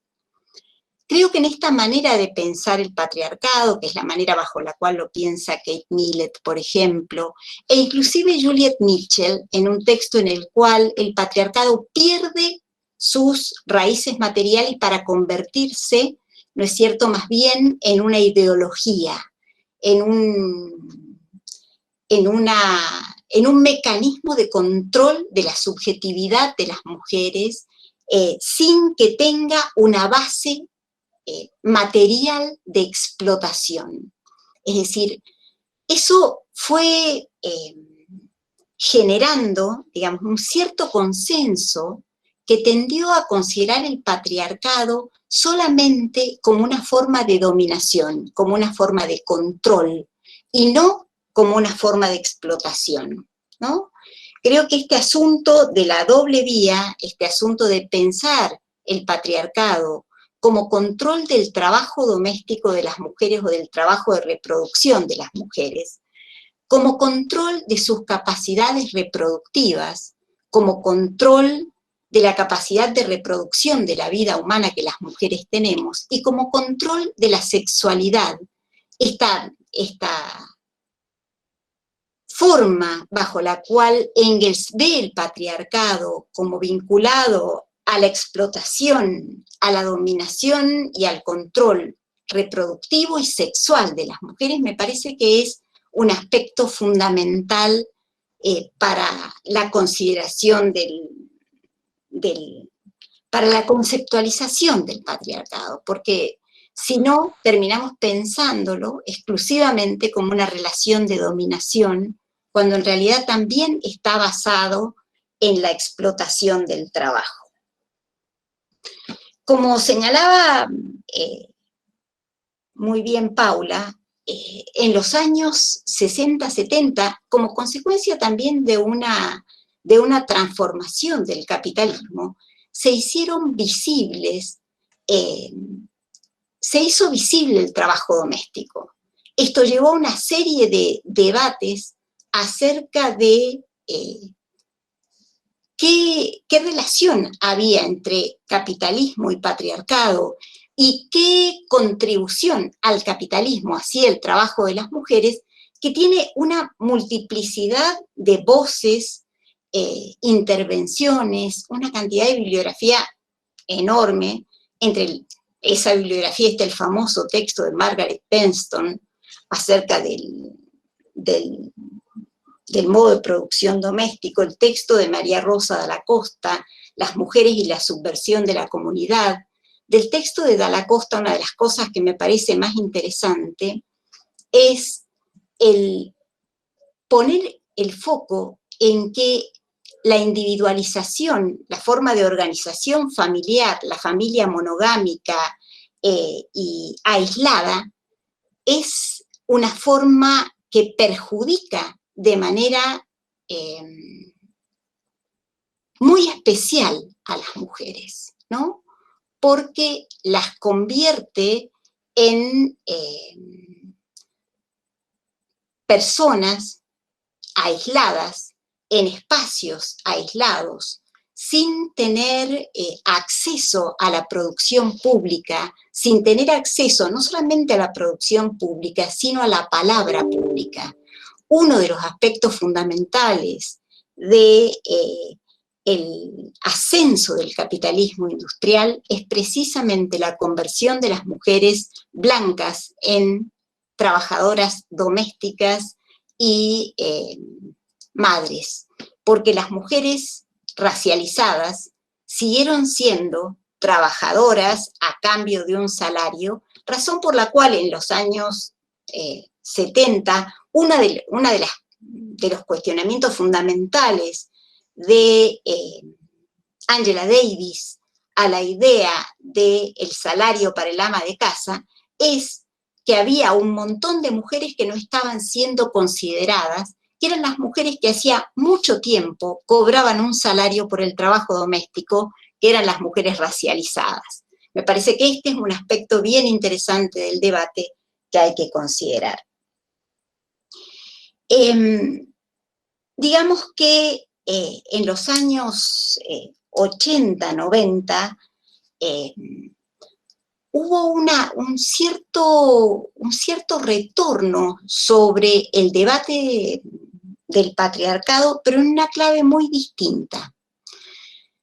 Hay un texto de Carol Pateman, ¿no es cierto?, que retoma el debate acerca del patriarcado, pero lo retoma en relación con el problema del contractualismo, que lo retoma en relación con otro campo de problemas, ¿no es cierto?, mostrando, ¿no es cierto?, Pateman hace una genealogía del debate acerca del patriarcado, mostrando cómo, mostrando las intervenciones de John Locke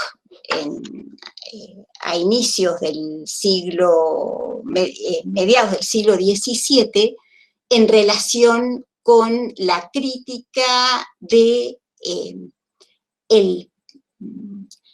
la crítica de un autor contemporáneo de Locke, que es John Filmer, tratando de producir un proceso que es muy interesante para la concepción contractualista de la política, que es la escisión entre cuerpo real y cuerpo político. Es otra línea de debate sobre el patriarcado, no una línea que esté en consonancia con la concepción marxista, pero no deja de tener interés en relación con el tema de la ciudadanía, por ejemplo. Trabajé este texto mucho tiempo, precisamente porque trabajaba sobre el tema de la ciudadanía. Alejandra, perdóname, te interrumpo para ver si podés ir cerrando, que nos queda un poquito de tiempo para que puedan por ahí alguna pregunta de los estudiantes o... Perfecto. Me parece que en este momento, digamos, el retomar el debate sobre la relación entre capitalismo y patriarcado tiene que ver con una serie de aspectos que son planteados en el texto de Engels y que tiene que ver con la relación entre la organización, la crisis de reproducción de la vida bajo el capitalismo y la crisis de las formas de organización del parentesco y de las formas de relación con la naturaleza. Hay en esto, Paula lo señalaba y a mí me parece importante retomarlo, hay en esto un texto de Maria Mies que es muy interesante como para pensar cómo la dominación patriarcal sobre los cuerpos de las mujeres está fuertemente articulada con la dominación de la naturaleza y con el nacimiento de la ciencia moderna. Es decir, que el debate del patriarcado, para sintetizar, por una parte, digamos, se vincula con la discusión acerca de la relación entre capitalismo y formas de organización del parentesco. El debate acerca del patriarcado se vincula con las formas de articulación entre la división social y la división sexual del trabajo, y el debate del patriarcado se vincula también con el tema de la relación entre producción y reproducción de la vida y naturaleza, que es una discusión que en el presente tiene muchísima importancia para los conflictos feministas en nuestra América.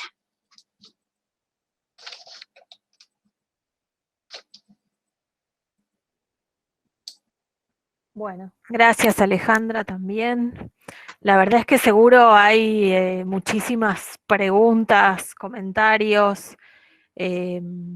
Seguiríamos un rato largo, pero bueno, están también en el teórico desde hace unas cuantas horas.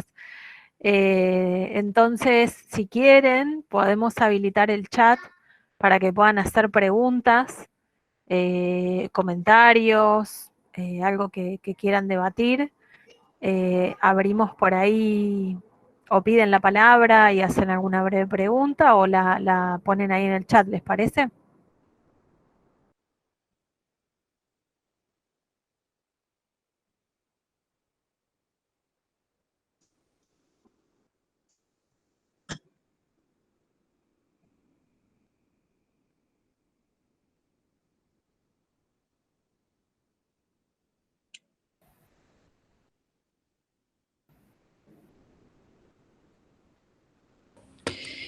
En YouTube hay una persona, Aranza Álvaro, que pregunta sobre si los radicales plantean que justamente el sexo es la base material de la opresión. No sé si Alejandra, Paula o...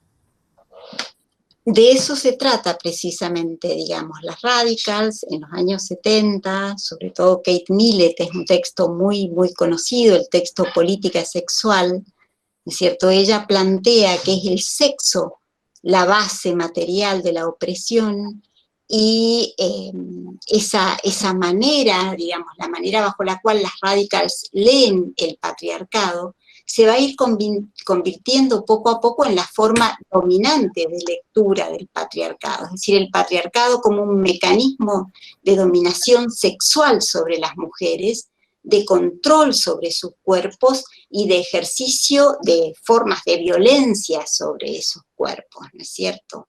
El texto de Millet es un texto muy conocido y es un texto en el cual, digamos, la mayor parte de los ejemplos muestran la sexualidad masculina como una sexualidad violenta y apropiadora del cuerpo de las mujeres, ¿no? Sí, para la época que menciona Alejandra en relación a Kate Millet, también Shulamit Firestone escribe La dialéctica del sexo.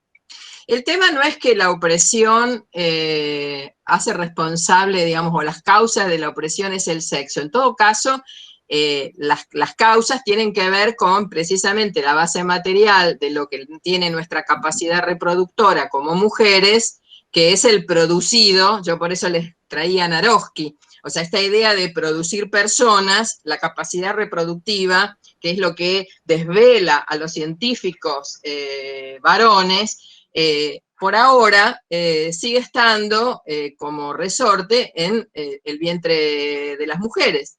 Por lo tanto, para la acumulación, por eso hablaba de todas las formas económico-sociales, para la acumulación, el tema de controlar el cuerpo de las mujeres y haber pasado de esto que contaba Alejandra, del derecho materno a la filiación paterna, necesita irremediablemente controlar la reproducción de las mujeres y formatea, para utilizar una jerga más próxima a las jóvenes, formatea toda nuestra sexualidad. O sea, todas nuestras capacidades de goce están puestas al servicio de ese control. Por eso es preocupante que ahora, en las últimas décadas, se nos venda a las más jóvenes esta idea de libertad sexual o de liberación en términos de utilizar las nuevas tecnologías para la exposición, a las más jovencitas, lo que se llama ahora el porno feminismo y cosas por el estilo, cuando en realidad lo que se está haciendo es utilizar ese control sobre nuestros cuerpos como una forma nueva, entre comillas nueva, que alude a lo más antiguo, de precisamente ese formateo de nuestra sexualidad. Por lo tanto, no es el sexo el responsable de la opresión, sino esa relación entre la acumulación y la explotación vinculada con el lugar que ocupamos las mujeres en esta división sexual del trabajo.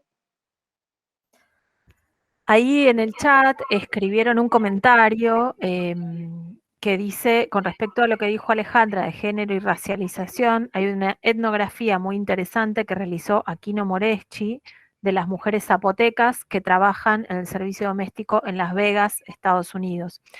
Y yo, en relación a esto que estaban planteando, recordaba también el debate que, si no recuerdo mal, fue en uno de los primeros congresos de mujeres internacionales, en el que Domitila Barrios de Chungara discutía con las mujeres liberales de Estados Unidos, diciéndole, bueno, nosotras no somos iguales, somos mujeres, pero ustedes quieren libertad para que nosotras seamos sus sirvientas.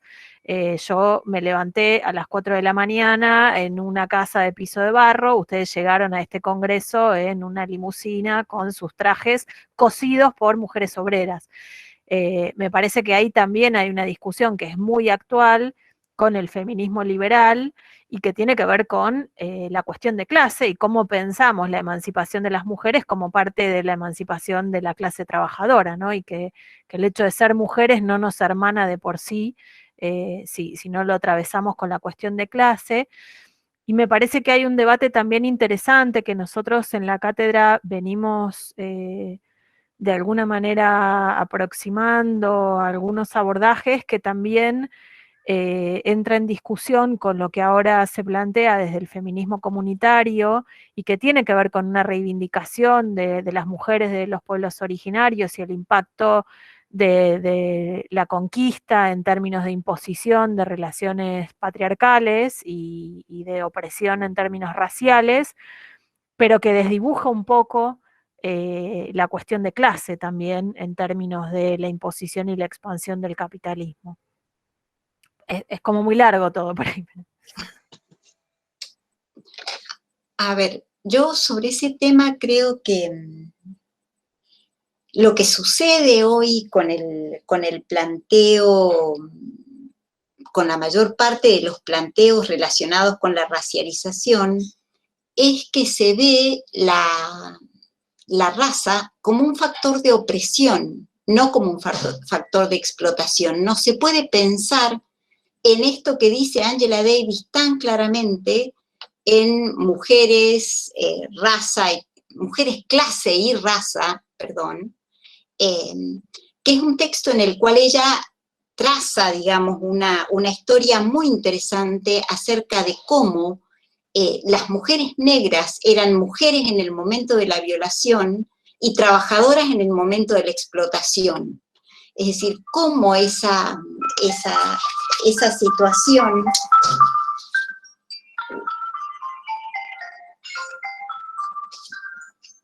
uy, Dios mío, esto está,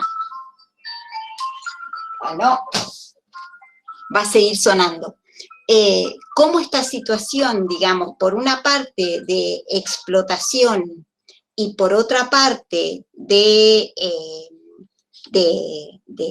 opresión, de control de la sexualidad, de control del producto, digamos, de la capacidad reproductiva de las mujeres negras, cómo la racialización produce experiencias diferenciales en las mujeres en relación con la clase y con la racialización.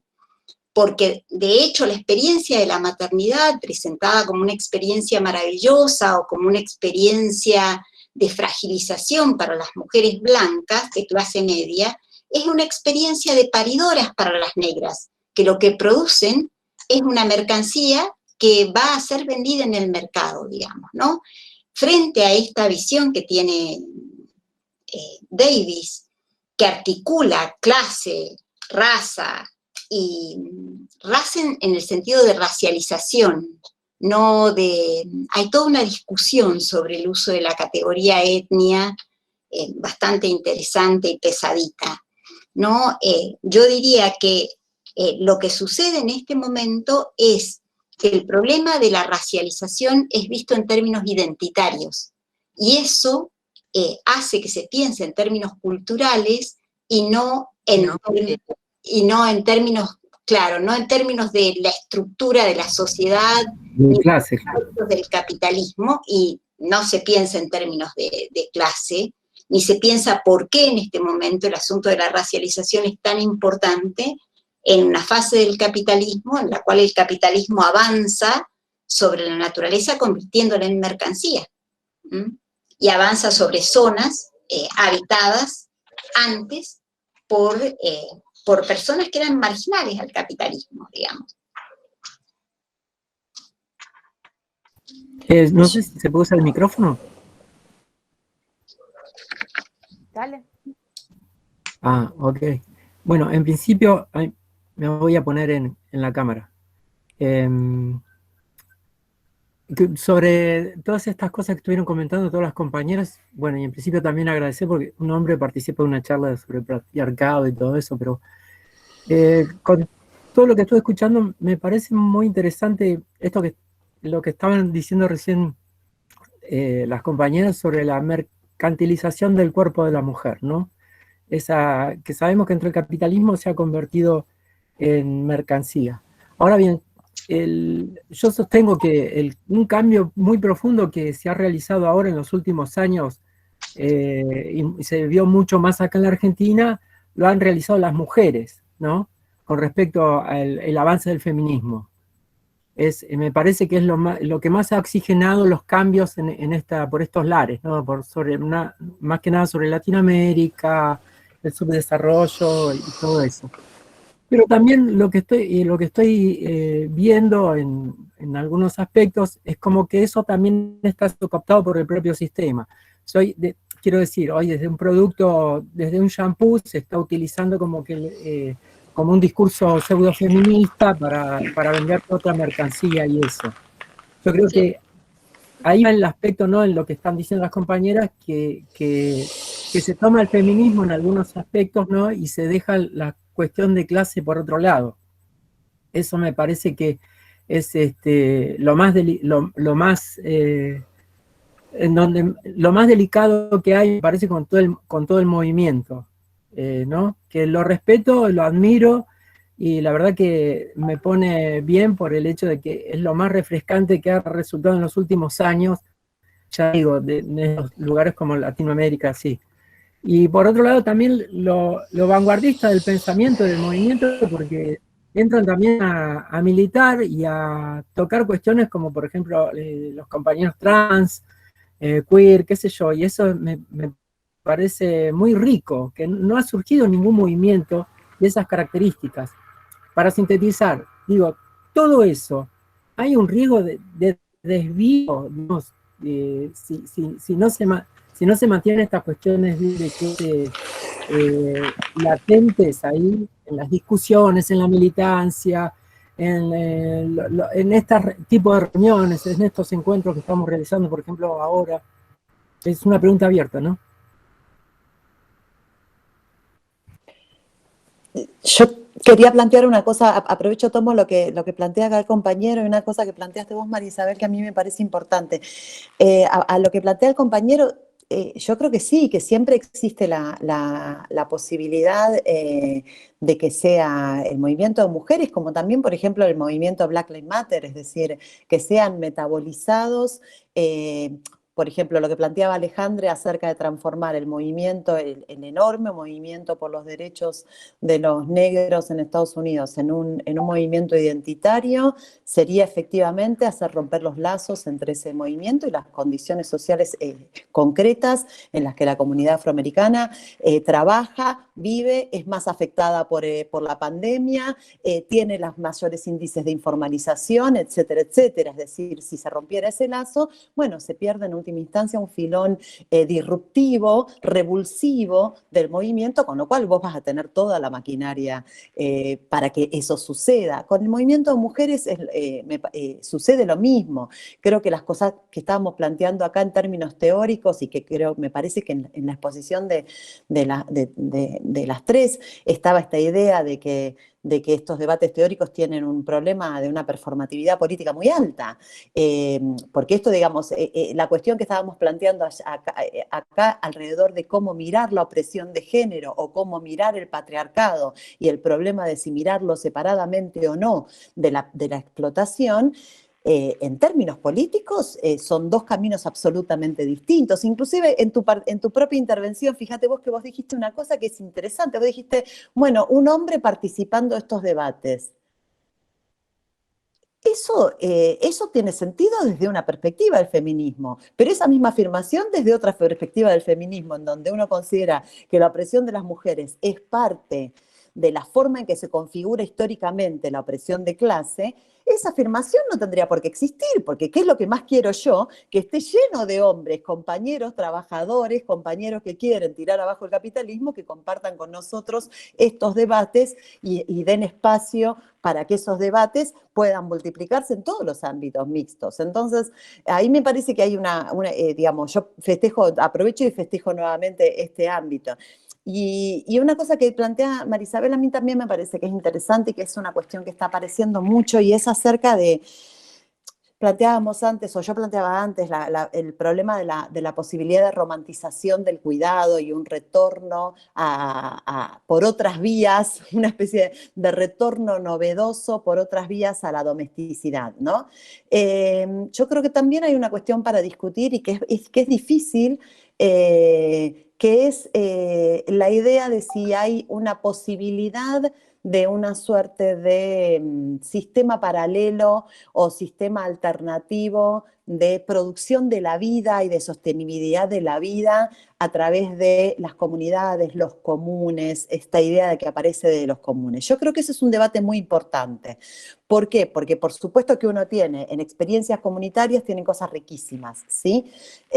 Ahora bien, la pregunta es, esas experiencias comunitarias que intentan evitar la lógica de la mercantilización de los cuerpos, de la mercantilización de la vida, de la mercantilización de la naturaleza, etcétera, etcétera.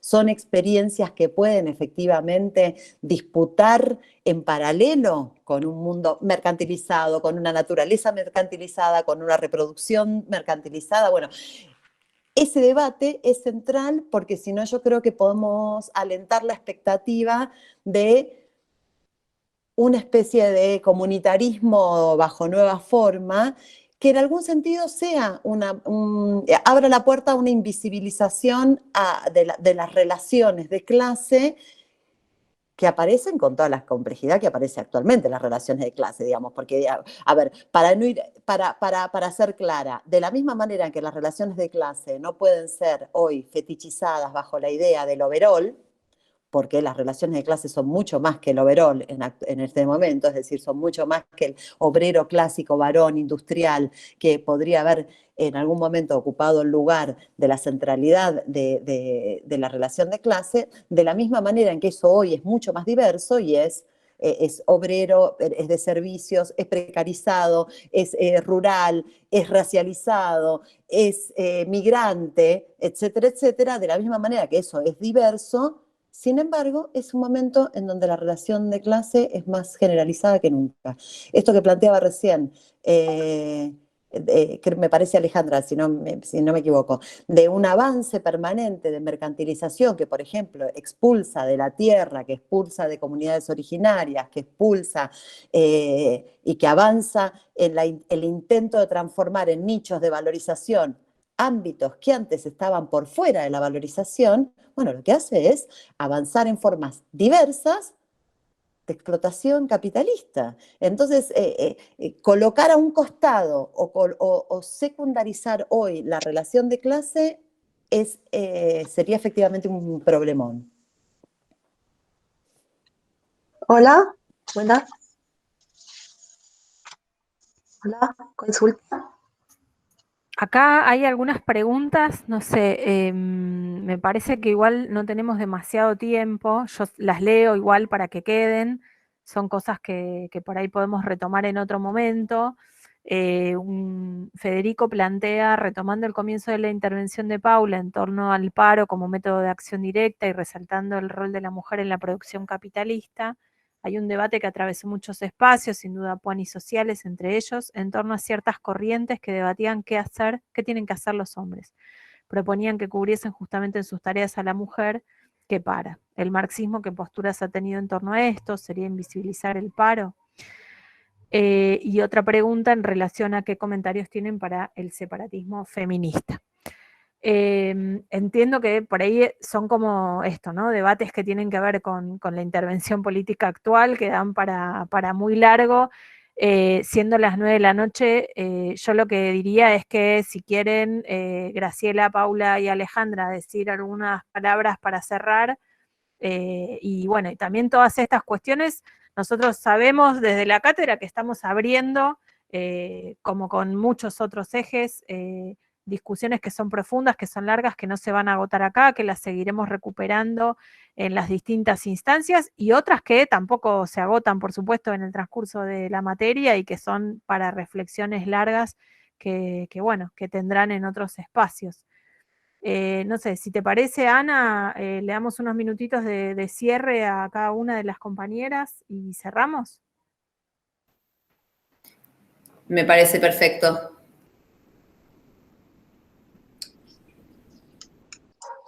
Bueno, Graciela, ¿querés unas palabras para cerrar? Después Paula y Alejandra. Sí, en realidad dejo dos preocupaciones, sobre todo que no podemos dar respuesta a algunas de los interrogantes que dejaron en el chat.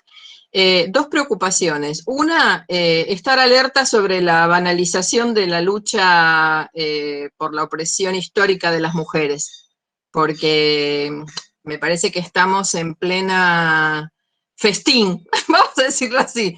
Estamos en pleno festín de idealismo y donde aparecen estos, entre comillas, nuevos feminismos y todo sirve para un lavado y un fregado, diría mi tía.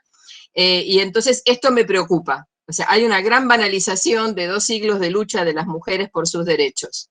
Y por otro lado, remito, digamos, ante la posibilidad de cerrar esta relación entre patriarcado y capitalismo, el rol del Estado. O sea, ¿qué papel juega el Estado que nace junto con el patriarcado a lo largo de cada uno de los procesos históricos? Y en particular en este momento de la crisis del capitalismo a la que aludía precisamente, Paula. En este sentido, me parece que no podemos pensar en situaciones de transformación social sin pensar en qué políticas públicas tienen consecuencias directas estas reflexiones desde el feminismo o desde el marxismo o desde cualquier, digamos, propuesta bien intencionada desde el progresismo. Dejar al Estado afuera de esto es no poder avanzar. O sea que lo dejo como reflexión.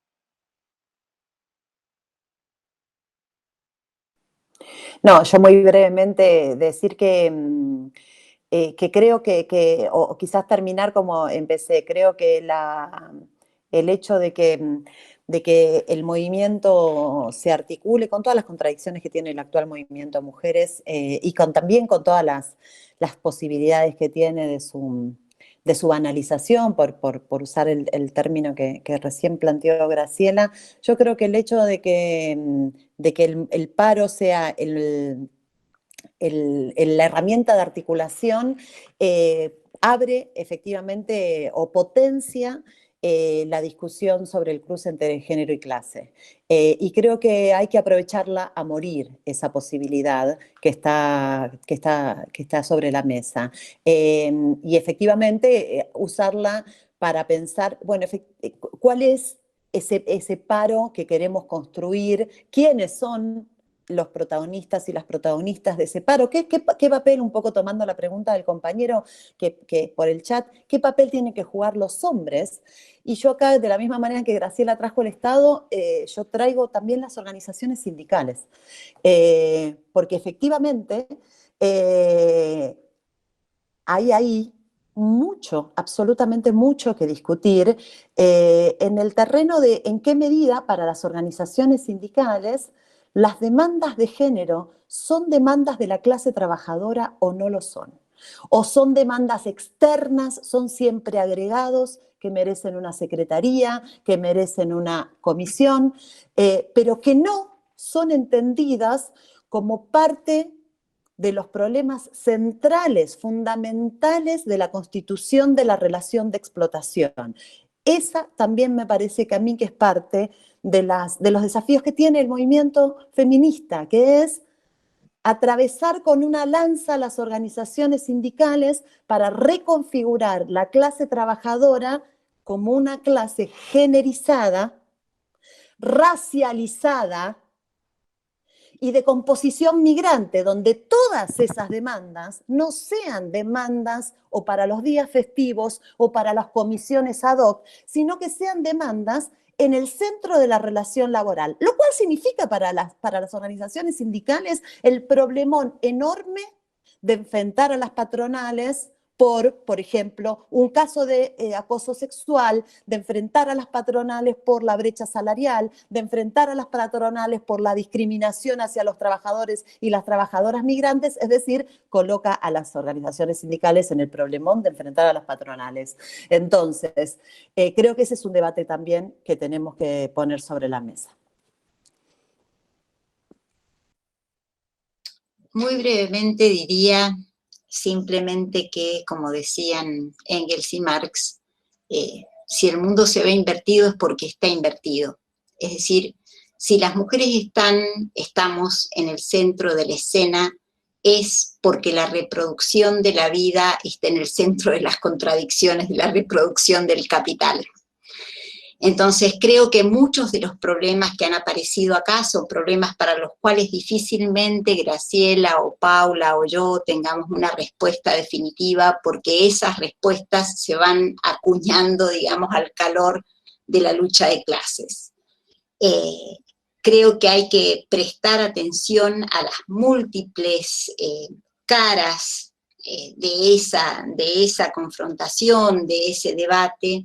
Me parece que tenemos una disputa central en este momento acerca de qué forma de articulación está definiendo esta crisis capitalista entre capitalismo y patriarcado, y me parece que tenemos una dificultad muy seria que tiene que ver con eso de si el mundo se ve invertido, y eso que se ve invertido es que la representación dominante en la sociedad actual es de los sujetos como individuos. Y precisamente por eso muchas de las manifestaciones fundamentales de los feminismos reivindican a rajatabla formas muy extremas de individualismo que me parece que son problemáticas en este momento histórico y a esta altura de las contradicciones del capitalismo, ¿no?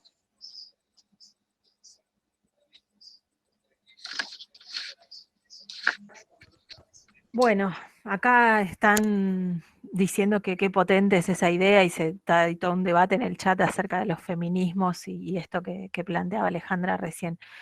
Bueno, nuevamente, muchísimas gracias a las tres, un enorme orgullo que puedan estar participando en este encuentro de nuestra cátedra. Para todos y para todas nosotras es un gran camino de aprendizaje. Así que, bueno, seguiremos ahí en ese camino, debatiendo, incorporando seguramente también muchísimas de las sugerencias de los textos, de la bibliografía y demás. Y bueno, con la intención de reencontrarnos en algún momento para seguirla. Así que, bueno, de nuevo muchas gracias y terminamos acá el teórico de hoy. Muchas gracias, muchas gracias. Aplausos para todos. Muchas gracias. Gracias. Gracias a todas. Bueno, muchas gracias por la invitación.